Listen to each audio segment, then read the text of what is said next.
Al hablar del Uruguay tradicional, estamos hablando de un periodo que comprende 60 años, que inicia en 1870 y termina en 1930, un periodo fundamentalmente caracterizado por el crecimiento económico a base del ganado y la lucha política por el poder entre caudillos. Para entender el Uruguay tradicional hay que remontarnos al menos una década antes del inicio de este periodo, pues en 1860 Uruguay era una nación pequeña con apenas 300.000 habitantes, de los cuales solo una tercera parte había nacido en el Uruguay. El resto de la población eran extranjeros que inmigraban de países como Italia, España, Francia e Inglaterra. El ganado era la principal fuente de su economía, aunque durante esa década se empezó a desarrollar la industria de la salazón de carne y para 1869 ya había una línea ferroviaria que contaba con 20 kilómetros de largo. Las clases altas estaban constituidas principalmente por comerciantes, terratenientes, capitalistas y propietarios. El modelo económico implementado durante los primeros 50 años de vida independiente en el Uruguay no generaba una desigualdad tan marcada entre sus habitantes. Lo anterior contrasta con lo que sí sucedía en el resto de países latinoamericanos durante este mismo periodo, además de que en dichos países latinoamericanos existían también conflictos raciales que generaban tensiones.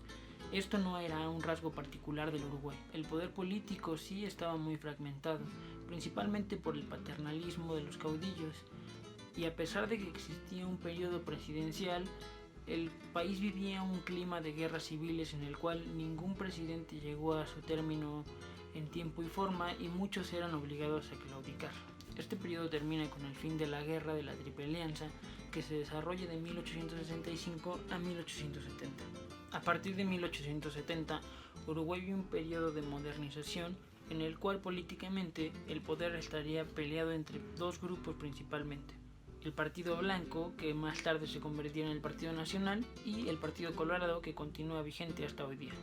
Después de un periodo de inestabilidad de al menos 7 años, protagonizados por el caudillo Timoteo Aparicio, en 1876 llega al poder el general Lorenzo Latorre, que instaura una dictadura. En 1880, Latorre le entrega el poder a su amigo personal Mariano Santos, quien entre muchas otras cosas ayuda a la reestructuración del Partido Colorado, afianza los lazos que existían entre el ejército y el Partido Colorado, y con él comienzan un periodo de lujos presidenciales. Es durante esta década que también hay una mayor cantidad de capitales extranjeros entrando al Uruguay, principalmente por la vía de la industria ferroviaria, ya que para 1882 solamente existían 474 kilómetros de vías ferroviarias y para 1892 se habían transformado en 1571. La modernización de la industria ferroviaria contribuyó al desarrollo de nuevas industrias y a la expansión demográfica. Sin embargo, también generaría una nueva crisis que para 1904 sería traducida en un nuevo periodo de reformismo en el Uruguay, además de la implementación de la economía exportadora. Para 1904, la oligarquía y casi todos los puestos en el gobierno eran ocupados por miembros del Partido Colorado. El Partido Blanco seguía presente, pero siendo minoría. Otro dato a mencionar es que para este año solo el 5% de la población total del Uruguay ejercía el voto. Desde un año antes, en 1903 y hasta 1929, la vida política de Uruguay sería protagonizada por las decisiones de un solo hombre. Este hombre era José Batlle Ordóñez. Ordóñez supo conciliar entre la clase burguesa y la clase popular. A pesar de que Ordóñez había llegado al poder gracias al apoyo de la clase política de ideología de derecha, se puede decir que Ordóñez implementó muchísimas reformas de carácter liberal, tales como el divorcio, que en este caso era totalmente decisión de la mujer y no había ningún motivo de apelación por parte de los hombres. Lo anterior nos habla de una clara separación entre la Iglesia y el Estado. Además, en 1907 se crea el Tribunal Supremo de Justicia. La población urbana fue la mayormente beneficiada por el gobierno de Batlle, pues en las ciudades se reforzó la educación, haciendo que el liceo de educación básica y media fuera totalmente gratuito.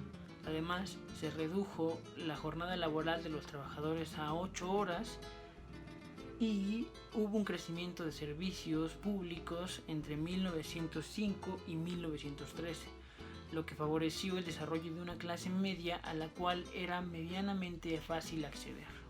El desarrollo de la Primera Guerra Mundial favoreció enormemente la economía uruguaya, pues esto le permitió a Uruguay salirse un poco de los cánones del capital británico y abrirse paso al capital estadounidense. Durante la década de 1920 a 1930, a causa de la guerra, la inmigración se detiene, lo cual también le permite a la población uruguaya centrarse en ella y favorecer ciertos sectores de su sociedad. Batlle muere en 1929, dejando un clima de incertidumbre política en su país. Se convocan elecciones en 1930 y, sin embargo, tras la inconformidad de las mismas, se da un golpe de Estado en 1933 que, aunado a los sucesos políticos internacionales del momento, genera una incertidumbre aún mayor para el Uruguay.